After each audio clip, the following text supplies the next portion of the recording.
अशी शपथ दिली होती की परळीत भ्रष्टाचार करायचा नाही, परळीतले एकही नगरसेवकाने आणि नगराध्यक्षांनी गुत्तेदारी करायची नाही.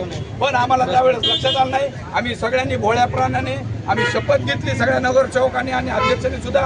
पण आम्हाला माहित नाही की आमचे तोंड बांधून कोणतरी धाण्या काय रानडुक्कर हे सगळं आपलं पीक फस्त करील. परळीला अशा पद्धतीनं फस्त केलंय की आज प्रत्येकाच्या मनामध्ये परळीचा जे त्यांनी आपल्यावर ताबा घेतला यांच्याविषयी राग आहे, दोष आहे. हे दोषासाठी त्यांना कुठेतरी एक माणूस गंभीर पाहिजे होता. त्यासाठी मी समोर आलो आहे, माझी पत्नी समोर आलो आहे.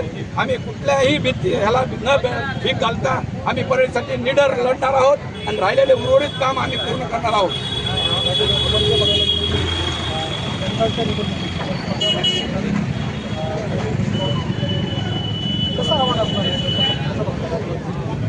या ठिकाणी परळी शहरामध्ये गेल्या दीपक नानांचं आणि या ठिकाणी काम गेलं 10 वर्षापासून या परळीमध्ये अतिशय चांगलं काम आहे.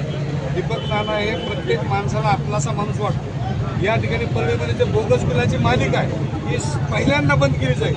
या ठिकाणी जे आता इथले जे परळीचे लोक जे भयभीत आहेत, भयभीत झालेला माणूस प्रत्येकजण म्हणून माझी नगरपालिका आहे, माझं शहर आहे, माझ्या शहराला सुंदर शहर करायचं आहे. या ठिकाणी प्रत्येक माणसाला माझी नगरपालिका वाटली पाहिजे आणि प्रत्येक माणसाला मला इथं भयमुक्त जीवन या ठिकाणी जगता आलं पाहिजे आणि इथला व्यापार वाढला पाहिजे. सुंदर शहर, स्वच्छ शहर या पद्धतीने दीपक नानाच्या आम्ही चर्चा सध्या ते अतिशय कार्यक्षम आणि सक्षम उमेदवार म्हणून या ठिकाणी देण्यात आलेले आहेत. त्या पद्धतीने या शहरामध्ये अतिशय चांगलं काम केलं जाईल.